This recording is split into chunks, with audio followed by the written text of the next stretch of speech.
E isso não deixa de ser também uma certa defesa de você lidar com aquilo que é traumático. Sim. Agora, o que acontece?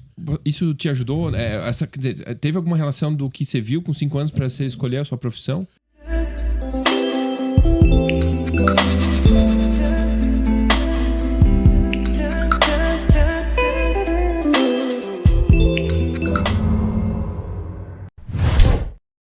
Ou de como você lida...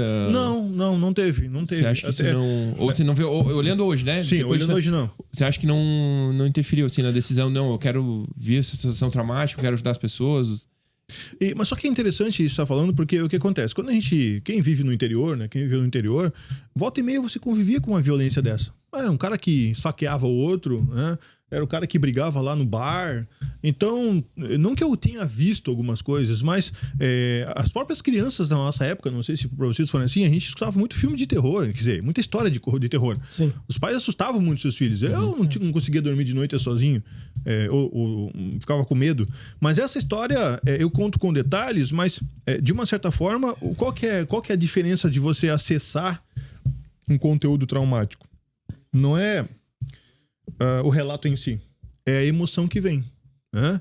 Por exemplo, você pode pegar um cara antissocial, e isso aconteceu com uma das minhas... Olha só que interessante. Lá na clínica escola, chegou um cara para ser atendido na clínica escola e ele foi contar o relato dele.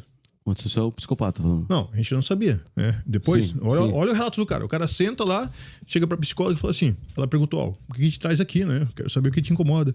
Assim, eu vim fugido do Paraná, e eu matei 5 pessoas lá. A primeira eu esfaqueei. A segunda eu degolei. E eles não conseguiram encontrar a cabeça. Decapitei. Serial killer, gente. A terceira eu Cidades pacatas. joguei no rio. A quarta e a quinta eu não me lembro o que aconteceu, mas eu enterrei praticamente vivo. Aí... Por que ele sentiu liberdade? Não. E a menina, imagina, né? Estudante de 5º ano. Sozinha com o cara na cadeira. Achando que a psicologia... Achando que a psicologia é aquela coisa linda, maravilhosa do livro só, né? Cadê o pessoal do Tático? Cadê o pessoal do Tático? Aí ela ficou tudo pra trás do cara assim, te peguei. Uma brincadeira, não tem nada a ver com isso. Pegou uma brincadeira na menina. Não, eu só queria saber a tua reação e tal. Você tá experiente ou não pra me Então, tratar? tipo assim, o cara que fala um negócio desse...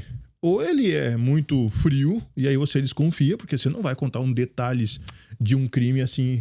Brincando, falar a verdade, dizia Freud, né? Ou você demonstra emoção naquilo que você relata, né? Agora, se você não demonstra emoção naquilo que aconteceu com você, você talvez trabalhou isso, né? Agora, se você não trabalha, você não consegue dar detalhes e você acaba se emocionando. Muitas pessoas acabam não conseguindo continuar o relato. E aí, como é que a gente trabalha estresse pós-trauma? A pessoa tem que conseguir falar aquilo que aconteceu com ela de uma forma detalhada. Mas aonde? Na terapia. Porque no cotidiano ela evita falar. Ela não quer falar sobre isso. O cara morreu, aí a esposa doa as roupas, esconde as fotos, não deixa os filhos. Não fala do pai na frente dele, né? Quando você tem um estresse pós-trauma, você quer evitar falar sobre aquilo. Naquele momento. Só que qual que é o problema? Os flashbacks, os sonhos, você não controla. Eles vêm igual. Os gatilhos, né? Por isso que o estresse pós-trauma é uma dor intrusiva, que é na mesma intensidade que você passou lá, que você acaba revivendo sem querer. É involuntário. Gatilhos. Por exemplo, quando eu era adolescente, tinha o vô do amigo nosso, que era o vô Leodoro.